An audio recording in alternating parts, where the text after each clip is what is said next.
Breaking news out of Capitol Hill, South Dakota Senator John Thune edging out Texas Senator John Cornyn for the top spot of Senate Majority Leader. He will now replace longtime leader Mitch McConnell. CBS News congressional correspondent Nicole Killian joins us now from Capitol Hill. Well, that vote count really means a new day for Republican leadership in the Senate. Walk us through what this means for an incoming Trump administration, Nicole. Well, it certainly is a changing of the guard with a leader, Mitch McConnell, having served in leadership for about 18 years. So this does mark a significant shift, although I would note that Senator Thune is the Republican whip and the number 2 to McConnell. He's his deputy. So in terms of leadership style and structure, while we expect some changes, it could also be a little more consistent with what we have seen from Senate leadership in the past. And that's kind of what the thing to watch out going forward. You know, all of the candidates who were part of this Senate Majority Leader race certainly tried to tout their closeness to the president-elect, but Senator Thune has been one at times who has been critical of the president-elect and at some point in time even questioned his electability. So that being said, you know, some allies of the president-elect have already expressed a little bit of concern on social media, you know, giving him a little bit of runway. Let's see how he does. But on the same token, you know, it's worth noting that Senator Thune does have a lot of support within the Republican conference, which certainly explains his victory, as a lot of closely forged relationships with a lot of senators, which certainly explains his victory internally, which was done by secret ballot. So now to the other votes taking place on the Hill. Some are saying there's really only one competitive race in the House, and that's for, of course, the House Republican Conference chair. It was New York Congresswoman Elise Stefanik's, but now she is moving on to be UN ambassador. So who are the top contenders from your vantage point where you sit? Yeah, well, what we know is the candidates who entered that race are Florida's Kat Cammack, who is pretty well known throughout the Republican conference, and Lisa McClain, who is from Michigan, who has also been part of the leadership structure. So both of them are vying for this position of House GOP conference chair. There were other potential candidates at a point in time, but some people either took their names out of consideration or didn't make the jump for this role. But certainly it's a notable vacancy, with Stefanik expected to leave the Hill after being selected by the president-elect to serve as the next U.S. ambassador to the UN, should she be confirmed. So this is a critical role, certainly one that is tasked with setting the agenda for the House Republican Conference. So should be interesting to see who emerges out of that race. Well, Nicole, not far from where you are, President-elect Donald Trump is meeting with President Joe Biden as we speak. Earlier, he met with members of the GOP there on Capitol Hill. What do you think the effect of that meeting was? It sounded a lot like a victory lap. Well, this was a time to rally behind the president-elect. And look, I asked Speaker Johnson just yesterday when he kind of let the cat slip out of the bag that the president-elect was coming here to Capitol Hill. I mean, he said, look, you know, this is an opportunity to congratulate the president-elect. He spent a lot of time on the campaign trail, countless hours, constantly scheduled. And, you know, so that this was really about having some face time with House Republicans. And we heard as much from the president-elect, who, you know, thanked these members for helping him to win this election. And I can say, having covered the president-elect, many of his rallies, oftentimes there were members of Congress there or congressional candidates who were running, who he would lend his support to. So this really was kind of about an opportunity to kind of rally behind each other and chart the path forward. We know Republicans, should they be successful in getting this trifecta here in Washington between the House, the Senate, and the White House, have a very ambitious agenda, not only in the Trump picks that are being rolled out in terms of who may serve in his administration, but from the legislative side as well. Speaker Johnson has made clear he wants to act on a 100-day agenda starting on day one. So that is a priority for Republicans in both chambers going forward. CBS News congressional correspondent Nicole Killian, thank you so much. Always great to see you on the stream. History unfolded in Washington today as President Biden sits down with President-elect Donald Trump for that symbolic transfer of power. The two, and you see it right there on that monitor, seemingly exchanged pleasantries in the Oval Office while shaking hands. Let's play some of that moment. Mr. President-elect and former President, thank you. Donald, congratulations. Thank you. And looking forward to having like we said, smooth transition. Do everything we can to make sure you're accommodated, what you need. And we're going to get a chance to talk about some of that today. So good. Welcome. Thank you back. very much. And thank you very much. And Politics is tough, and it's in many cases not a very nice world, but it is a nice world today, and I appreciate it very much. A transition that's so smooth, it'll be as smooth as it can get, and I very much appreciate that, Joe. You're welcome. Thank you all.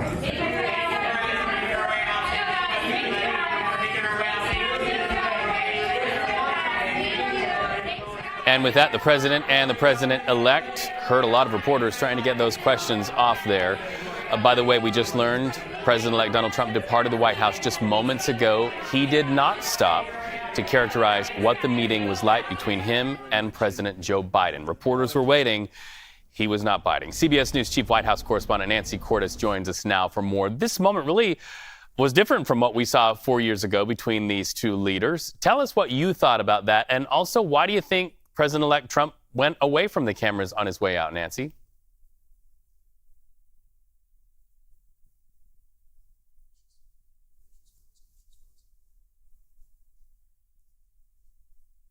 All right. A little bit of a delay in our satellite signal there, so we're just going to jump ahead. We're going to jump ahead right now and move forward in our broadcast as we talk about that meeting.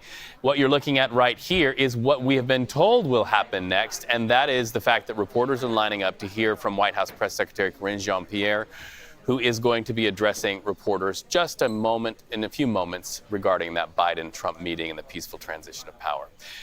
The president-elect wasting no time to pick members of his cabinet. He wants to fast-track them to get to work on day one. Who they are and why does one pick in particular have eyebrows raised? Stay with us.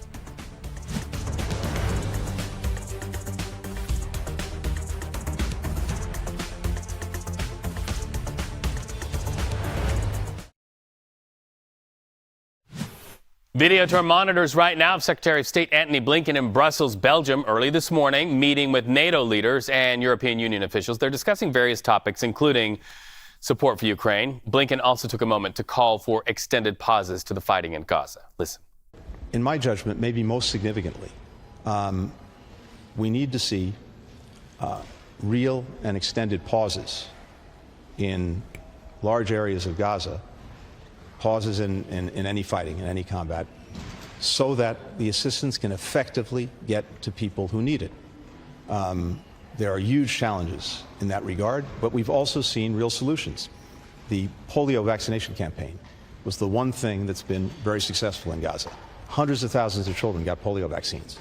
But critical to success in doing that was having extended pauses for days, not simply hours, as is the case right now, to make sure that everyone bringing assistance in has the ability to bring it in and to distribute it and to have space to do that. Meanwhile, another news item to talk about today as it pertains to the U.S. and Gaza. U.S. military brass deciding not to scale back any military support to Israel after Israel failed to meet their deadline to boost humanitarian aid into Gaza. But as CBS News senior foreign correspondent Liz Palmer is about to show you, critics say the damage to the starving Gazan population is already done. The U.S. told Israel it had to ensure 350 trucks of aid made it into Gaza every day. Last month, there was an average of 40. Inside Gaza, community kitchens feed hundreds of thousands of people, one portion per mealtime per family. But aid organizations say there is barely enough, even in the safe zones where distribution is organized. In the north of the Gaza Strip, there's still active fighting. There, thousands of civilians can't or won't leave, and the barest trickle of aid has been reaching them. UN-backed experts say there's a risk of famine this winter if it hasn't already started. Israel has stepped up food deliveries very recently. It's opened a new truck crossing into Gaza, and it's pledged to get more aid to the north. But as America's ultimatum came and went with no consequences for Israel, the aid agencies are saying it's just too little and far too late. Back to you. Palmer, thank you for that. To Louisville, Kentucky, where an explosion at a plant injured several people and killed 2. The force of the blast at that facility partially collapsed a building and then damaged even nearby homes. You can see that plume of smoke there, and then the crater in the middle of that building. So many people hurt. In fact, 12 of those 25 hurt are still in the hospital. Here's that town's mayor, Craig Greenberg. This is incredibly sad and tragic incident. These two individuals who have passed went to their job in an ordinary day to provide for their family when the unthinkable happened. The first victim, who passed away, was transported to U of L Hospital and died as a result of the injuries sustained in the blast. The second victim was found in the rubble. Late last night as Louisville firefighters went back into the building late last night to confirm that everyone had been accounted for.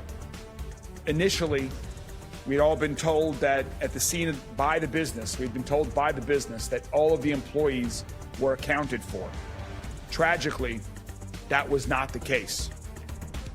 Well, back in 2003, the same facility saw a deadly explosion. At the time, the U.S. Chemical Safety Board determined a tank overpressurized and released tens of thousands of pounds of ammonia.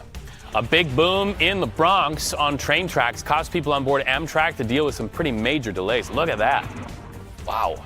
High voltage transformer caught fire, triggering that explosion. Even parked cars next to the tracks set on fire.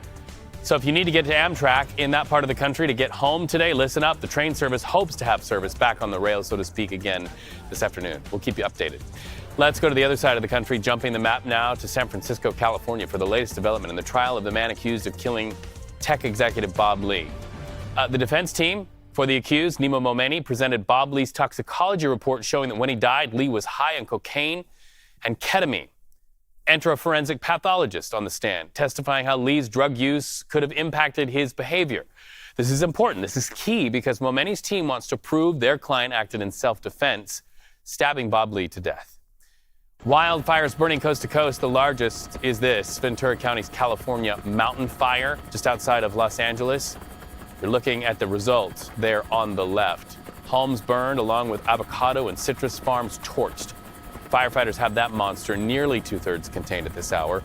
Then over on the East Coast, you are seeing two wildfires. This is New York State Park Police video of the Jennings Creek fire at the New Jersey-New York border. 5,000 acres, heavily wooded area, now 30% contained. But then look on the right side of your screen. This is Massachusetts. That fire raging in the Lynn Woods Reservation. That fire like an orange snake cutting up there through the trees. 500 acres burned so far. That state, by the way, dealing with 13 wildfires in various places burning at this very moment. And in many places, Jess, they look to the weather to see if the wind will be their friend or their foe. Well, you know, widespread throughout the mid-Atlantic. And just talking about the Northeast in general, we have been dealing with one of the driest months just last month on record. And as we take a look at what's happening for us now, see all that hot pink that's covering New York City all the way over into Connecticut, Rhode Island, Massachusetts. They're under red flag warnings right now. Taking a look behind me until 6 o'clock tonight while we're dealing with fire weather conditions widespread throughout that region. It has been hot. It has been dry. It has been well above average for this time of year when it comes to a lot of things. I mean, low relative humidity right now is another key ingredient for why the National Weather Service has issued this red flag warning. And we continue to monitor the Jennings Creek fire, still at 5,000 acres. Those winds are continuing to push it to the south. Winds anywhere up to around 20 miles per hour are expected into the evening hours tonight, with low relative humidity lasting all throughout that region. Now, of course, we've been keeping a close eye on Massachusetts too. We've been seeing these spot fires pop up so fast, and it doesn't take a lot of wind gusts to really allow for those to spread. So for all the boots on the ground over in the Northeast, thank you so much for working endlessly to work on those fires. And now we head over into California, where we are still in fire weather season 2. I mean, we're taking a look at the mountain fire, 60% containment. Thank you to the firefighters out there working endlessly on this one. It has grown in size drastically just this past week. We're still watching the wind gust up to around 25 miles per hour as containment is still underway. Now, dry conditions last throughout Southern California throughout most this week. However, those winds are starting to die down, and that is great news for that region. We'll take it. That's a win. Yes. Thank you so much, Jess. When we come back, we are watching the moves of reporters inside the White House press briefing. They are getting ready to write the first draft of history after that historic transfer and peaceful transfer of power between President-elect Donald Trump and President Joe Biden. As soon as the White House press secretary steps before that microphone to let reporters know what happened between Trump and Biden, we'll go to it here on CBS News 24/7. Back after the break.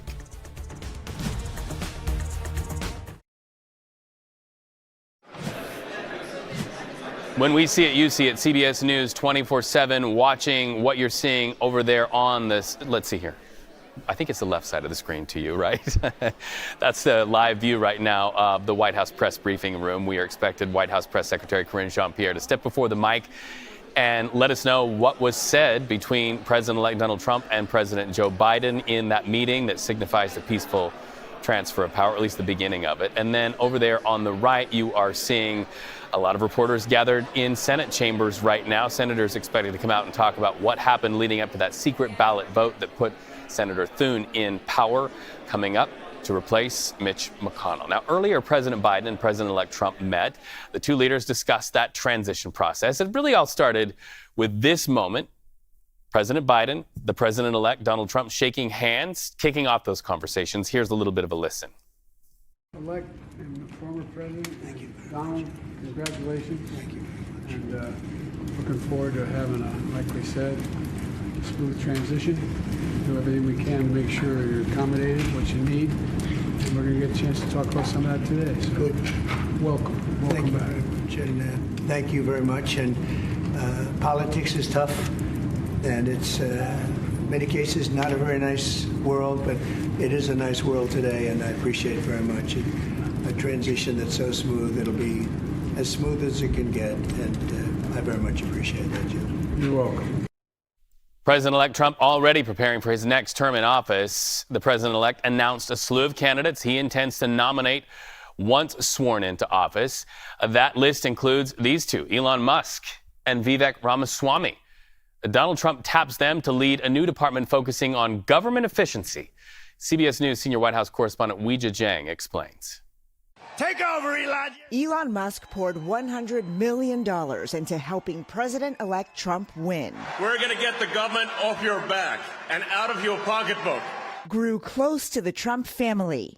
And soon, Musk, who currently leads companies with lucrative government contracts, will head the newly formed Department of Government Efficiency, alongside Vivek Ramaswamy, a businessman who broke through during the Republican primary. It is going to take a leader from the outside, with fresh legs, from the next generation to unite this country. Trump said the goal of DOGE is to dismantle government bureaucracy, slash excess regulations, cut wasteful expenditures, and restructure federal agencies. Trump also announced his pick of Pete Hegseth to serve as defense secretary. The Fox News host and Army veteran has long blasted diversity, equity, and inclusion initiatives in the military. If this thing goes helplessly woke, we're in serious trouble because our enemies are chomping at the bit. I want peace, and I want peace through a strong military that's capable. And he has spoken out about women serving in combat. I'm straight up just saying we should not have women in combat roles.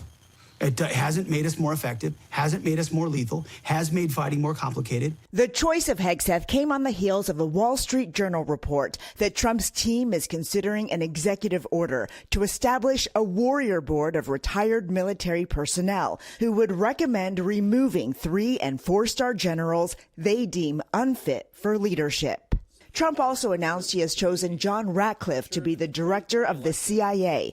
Ratcliffe was the director of national intelligence in the last Trump administration. Above all, my fidelity and loyalty will always be with the Constitution and the rule of law. Loyalty to Trump continues to pay off. For former Arkansas Governor Mike Huckabee, a longtime Trump backer, named the choice to be his ambassador to Israel. And Stephen Witkoff, Trump's golfing buddy turned pick for Middle East envoy.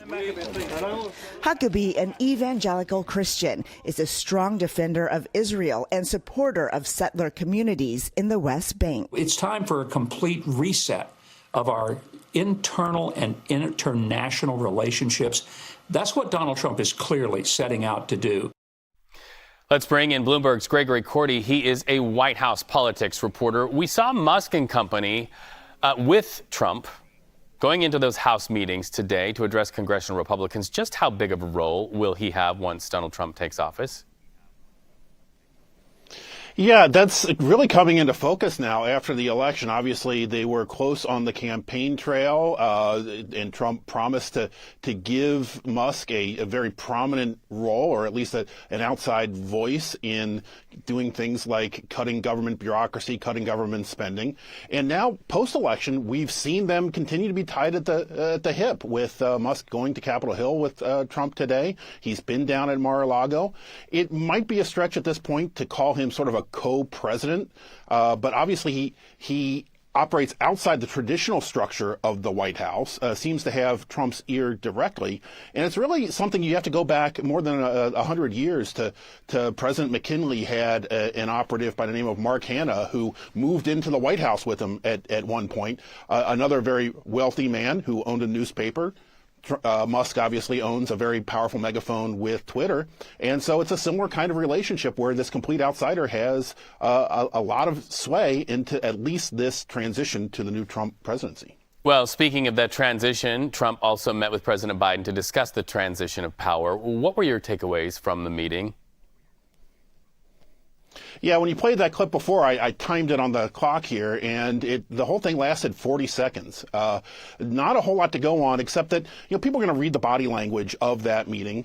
Biden at the end was all smiles. Trump kind of portrayed this very down-to-business demeanor.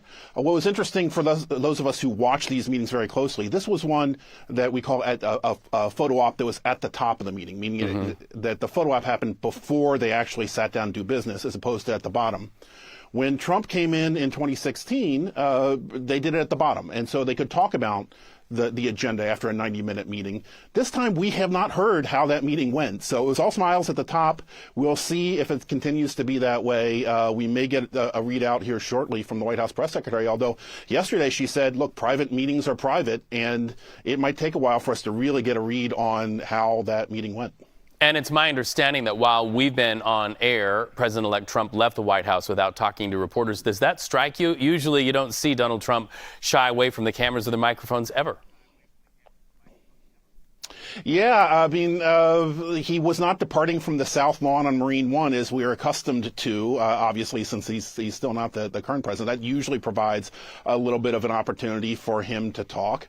And he hasn't really said much publicly since being elected and giving a victory speech. So most of what we're getting is through these statements. He's done more nominations and appointments in this first week after his election than he did 8 years ago, or for that matter, any of the past two Democratic presidents have done this quickly. So he's very quickly assembling his cabinet, assembling his governing team in the White House, and that's been taking up a lot of his time. Well, and something taking up a lot of bandwidth in the media is this, and that is that reportedly the president-elect wants to fast-track his selections for his cabinet through a procedure in the Senate, a recess procedure.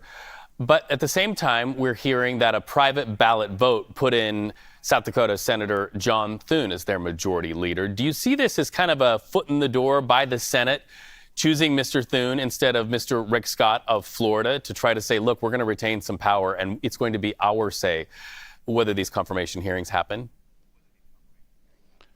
Yeah, Thune was at least open to the idea previously of recess appointments, which was maybe a diplomatic way of saying that he's not sold on the idea yet. But his selection certainly is not a green light for this idea. Even though President-elect Trump did not make an endorsement for Senate Majority Leader, Rick Scott of Florida was deemed to be sort of the MAGA candidate. Elon Musk supported his candidacy. Going with Thune suggests that maybe the Senate might be a little independent. President Trump has an electoral mandate that he will waive in front of them. But these are all senators elected in their own right. John Thune, it was a secret ballot. We don't know exactly what the decision-making process was here, but majority leader is a job that requires a lot of coordination, a lot of listening to senators. It's mostly based on personality and not policy.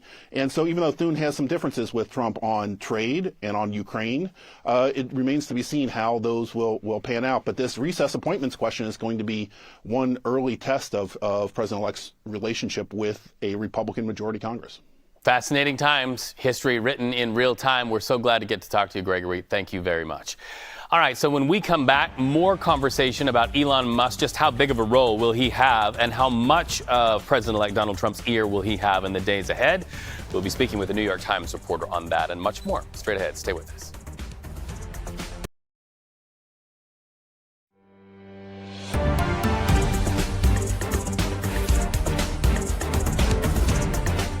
Welcome back to CBS News 24/7. Elon Musk and Vivek Ramaswamy among the latest tapped for jobs in Donald Trump's second administration. Their new gig, leading a government agency titled the Department of Government Efficiency. Wasn't really immediately clear how the department would operate, but in a statement, Trump says the department will dismantle government bureaucracy, slash excess regulations, cut wasteful expenditures, and restructure federal agencies.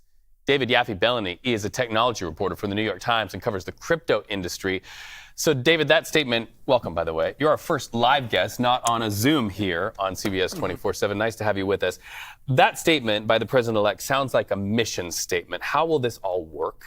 Well, the statement was certainly short on specifics. I mean, they're calling this a federal department, but is it actually a department? Right. Will it have any sort of congressional oversight?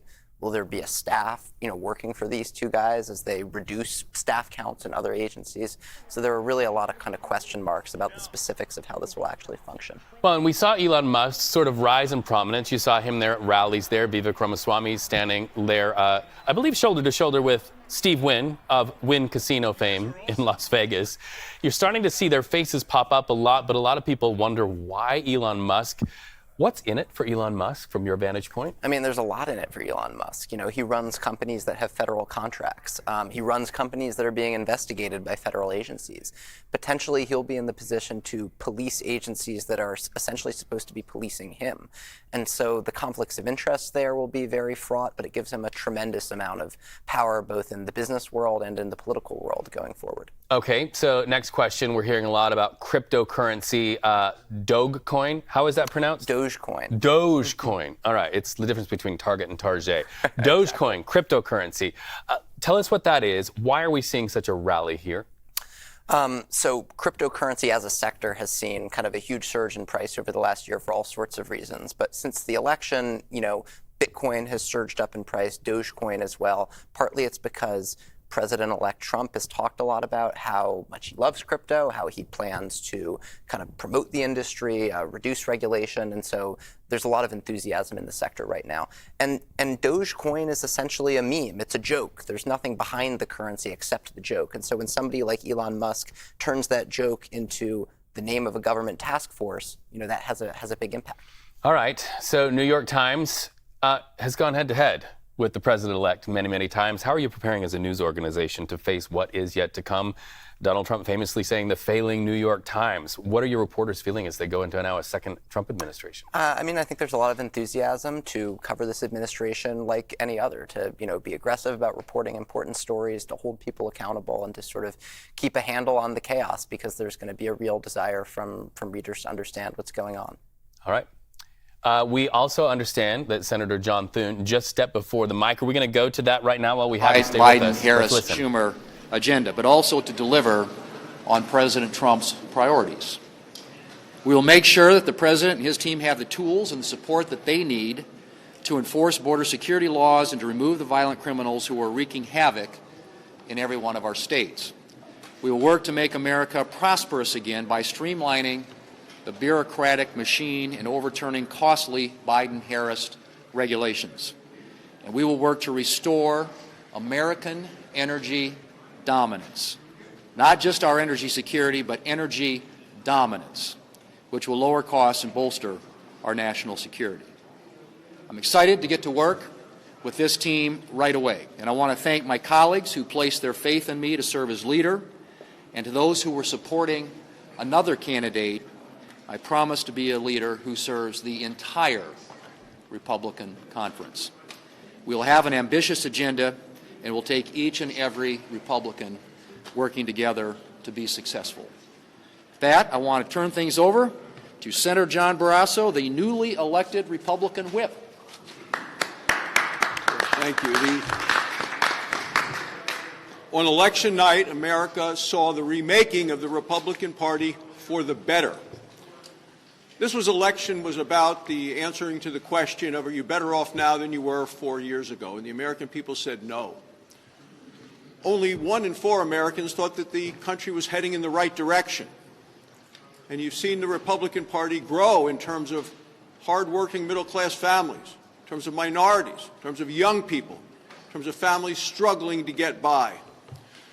In the last 3 weeks before the election, I was all over the country with President Trump, with J.D. Vance, as well as a number of our Senate candidates. One of the stories that stuck with me was a woman in Michigan who talked about the fact that she was embarrassed to let her husband know that she had to go to the local food bank in order to get by. Republicans listened to those stories. Democrats were focused on President Trump.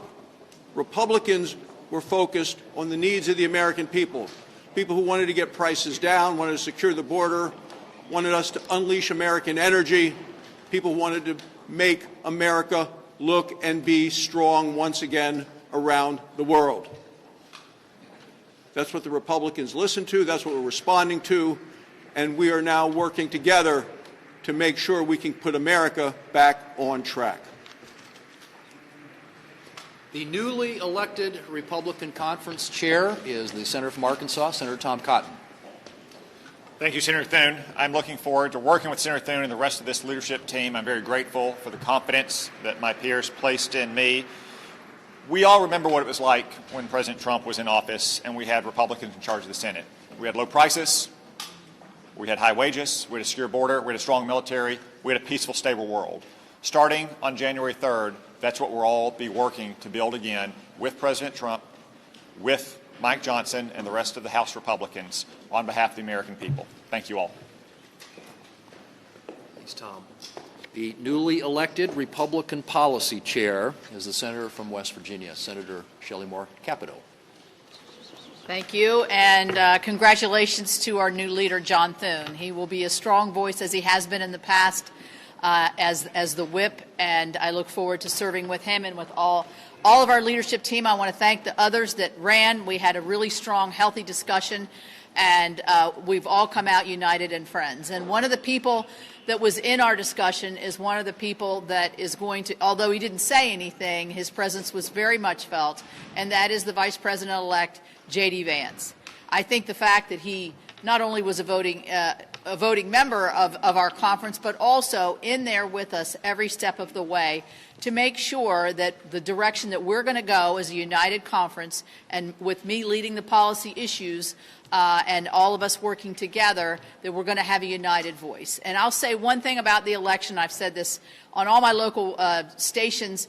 What I think the biggest issue was, and there are big ones, border and national security and others, it is literally the American family, the mom and the dad, the grandmother, whoever it is, going to the grocery store. We do it all the time, every week, and we could see, all of us could see, the escalating costs of something so very basic to us, just the cost of food, and hearing from the Vice President in her campaign, the economy's doing great, don't worry.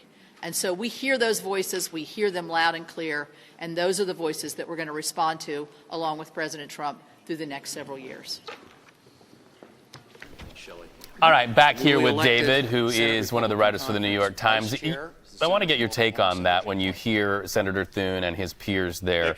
You know, they really hammer home those economic issues, those kitchen table issues that Americans really went to the ballot box over. You cover cryptocurrency, you cover tech. What is the intersection there between technology, cryptocurrency, and the U.S. economy? Well, this is really a narrative that tech leaders have been trying to sell throughout the campaign, and that they're emphasizing now, that the regulation that the Biden administration put in place was suppressing innovation, that it was, suppressing American prosperity, and that, the Trump administration will kind of unleash that. And, tech can, help promote the American economy and its position in the world. I mean, that's the argument that this industry has been making. Historically, though, cryptocurrency, kind of volatile. right? Yeah, absolutely. It's constantly going up and down. I mean, you just look at the history of Bitcoin over the last 2 years. It was down around, lower than $20,000. Now it's up approaching $100,000. Right. That's just kind of 2 years of sort of rampant volatility and ups and downs. So you just heard from those elected leaders who are now electing their own leader in the Senate. What has to happen to make cryptocurrency more stable, or do they have the power? Can they do that? I mean, Trump has talked about creating a national Bitcoin stockpile, essentially having, U.S. government Bitcoin that's just sort of like sitting around, and, that could potentially sort of boost the price in the long term. Right. Okay. Thank you so much for talking to us once again. Yeah. You are our first live guest here on this virtual set. I'm going to leave you behind. I'm going to fly over here to this magic spot here on our virtual set. Thank you so much. Nice to have you with us. All right, so let's talk about the transition. Trump has tapped Fox News host and veteran Pete Hegseth to take over as Secretary of Defense. This comes part the president-elect's push to get his administration together ahead of his inauguration. Hegseth previously served in Iraq, Afghanistan, Guantanamo Bay, and as an Army National Guardsman. CBS News Pentagon reporter Eleanor Watson joins us for more. This Hegseth pick really getting some pushback today, and there are really some concerns about his qualifications. What can we be told about what his background is? He's running arguably the most powerful military on planet Earth. Donald Trump has certainly made an unconventional pick in choosing a TV host as his next Secretary of Defense. Hegseth has been a Fox anchor and has interviewed Donald Trump several times. He was a veteran. He is a veteran, has deployed to Iraq and Afghanistan, but he doesn't have much experience at a leadership level or at the helm of a large organization. And the Pentagon is maybe one of the largest, with an annual budget of nearly $900 billion and almost 3 million employees. Hegseth has been pretty vocal about his views on the military. Just last week, in a podcast interview, he made some controversial comments calling for the current chairman of the Joint Chiefs of Staff, General C.Q. Brown, to be fired for being essentially woke. He also said that women shouldn't be in combat roles, saying that their addition into combat roles has not made the U.S. military more lethal, has not made the U.S. military more effective. Those comments and others will certainly be under scrutiny when Trump's picks face confirmation hearings in the Senate early next year. So the Wall Street Journal reporting a new potential board to purge generals under the Trump administration. Walk us through what that board means. I started asking about this idea when Donald Trump on the campaign trail promised to fire woke generals. He and his supporters have criticized efforts within the military to encourage diversity and to root out extremism. The bottom line is that military senior leaders do serve at the pleasure of the president. It's his prerogative to choose who serves. But experts I've talked to say that usually the system tries to take it out of partisan politics and promote only the best officers based on experience and professional confidence. There is no precedent for the mass personnel turnover that this memo and Trump supporters have threatened. So CBS News also has details about a CIA employee charged with leaking documents. This is, of course, in connection to Israel and their plan to strike Iran. What are you hearing about that? Federal prosecutors have charged Asif Rahman, who worked for the U.S. government, for the CIA and had a top-secret security clearance for leaking classified information. Court filings say that Rahman shared the information from places outside of the United States, including from Cambodia. The court filings don't specify the documents he leaked, but sources have told CBS that they are the documents that appeared on Telegram in October, just as the world was bracing for an Israeli retaliation against Iran. Rahman was arrested earlier this week and is expected to appear in federal court in Guam tomorrow. All right. Well, thank you for breaking it all down for us, Eleanor Watson, CBS News Pentagon reporter. All right. So a moment ago, you heard Senator John Thune talking and giving statements. Now he's being asked questions from the press. We wanted to let you hear what happened just a moment ago and some of those questions. Do you have any concerns about President Trump's cabinet picks so far, and what advice will you give him when it comes to choosing nominees who will pass Senate confirmation? Well, as you know, the Senate has a advise and consent role under the Constitution, so we will do everything we can to process his noms quickly, get them installed in their position so they can begin to implement his agenda. Mitch McConnell. Leader Thune, you've said that recess appointments are on the table. That's a key demand from President-elect Donald Trump. Will you move forward with that? Well, what we're going to do is make sure that we are processing his nominees in a way that gets them into those positions so they can implement his agenda. How that happens remains to be seen. You know, obviously, we want to make sure our committees have confirmation hearings like they typically do, and that these nominees reported out to the floor. But I've said this, and I mean it, that we expect a level of cooperation from the Democrats to work with us to get these folks installed. And obviously, we're going to look at explore all options to make sure that they get moved and that they get moved quickly. Will the legislative filibuster remain unchanged under your tenure? Yes. How do you intend to balance maintaining the independence of the Senate with passing the president-elect's agenda? Well, I mean, the Senate, as you know, is by the founders' design, a place where the minority has a voice in our process, and we will do the job that the founders intended us to do in the United States Senate, and that the American people intend us to do. And that, right now, after this mandate election coming out of the American people, is to work with this president on an agenda that unwinds a lot of the damage of the Biden-Harris-Schumer agenda and puts in place new policies that will move our country forward in a different direction. Walking away from the rest of the questions, there is newly appointed John Thune. Now we want to go to the White House press briefing room. It just started. Corinne Jean-Pierre now characterizing to reporters what the conversation was between President-elect Donald Trump and President Joe Biden. Reiterated what he said to the President-elect the day after the election and to the American people in a Rose Garden just last week. We will have an orderly transition and a peaceful transition of power. With that, as you can see, I have the National Security Advisor with me, Jake Sullivan, who is going to preview APEC in Peru and also G20 in Brazil. The President is going to be leaving tomorrow, as you all know. And Jake, the floor is yours. Thanks, Corinne, and hi, everybody. I'm going to make some brief comments about the President's trip that he leaves on tomorrow, answer a few questions, because I know the issue you are most interested in is hearing from Corinne about the meeting. So I will not dally too long up here, but I think it is important to lay out the President's trip here over the next several days. Tomorrow he travels to South America. His first stop will be Peru for the APEC Summit, the Asia-Pacific Economic Cooperation Summit. And then he'll go on to Brazil for the first ever presidential trip to the Amazon, and then to the G20 Summit in Rio de Janeiro. At APEC, the President will reinforce America's leading role in the Indo-Pacific. And over the last 4 years, he has markedly enhanced our strategic position in this vital region, from our treaty alliances to AUKUS to the Quad to the historic trilateral with Japan and Korea.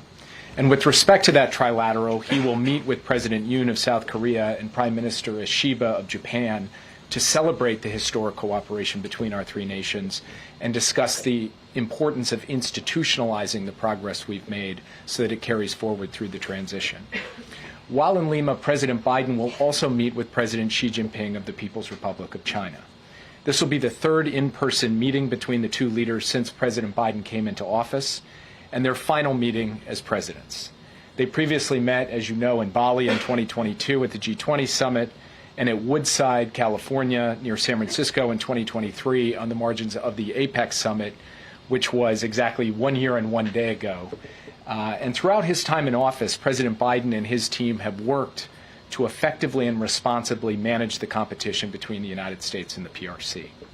The President's approach on the PRC has prioritized investments in sources of American strength at home, including growing the middle class and ensuring that America maintains its industrial capacity and its innovation edge in fields such as semiconductors and artificial intelligence. He has strengthened our alliances around the world, and especially in the Indo-Pacific. He has boosted American deterrence, and he's ensured that America remains the partner of choice for countries both in the region and across the world. The President has also taken common sense measures to advance our national security and protect our most sensitive technologies to prevent them from being exploited or used against us by the PRC, including through significant new export control measures. At the same time, the president has demonstrated that the U.S. and the PRC can manage our differences and prevent competition from veering into conflict or confrontation.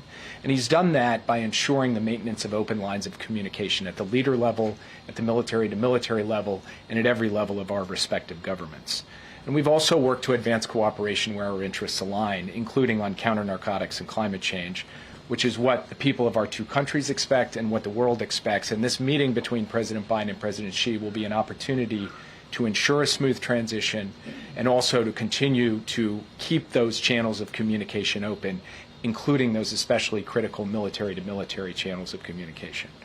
Of course, in Lima, President Biden will also meet President Boluarte of Peru to mark the strength and durability of our bilateral relationship with Peru.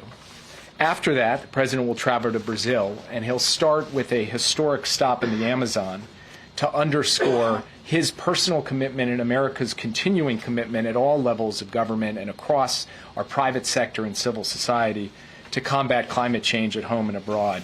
And this has been obviously one of the defining causes of President Biden's presidency. While in Manaus, in the Amazon, President Biden will visit the rainforest, engage with local leaders who are working to preserve and protect this critical ecosystem.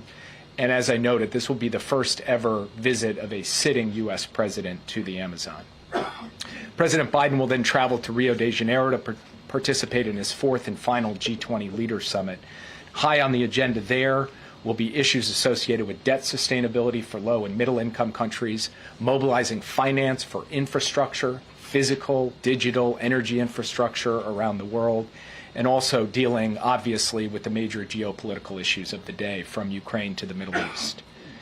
As you all know, the G20 is a unique forum. It includes both our closest allies and partners, as well as our adversaries. And pulling this group together around shared challenges is never easy, but we do expect to make some progress, particularly around debt and finance during our time in Rio.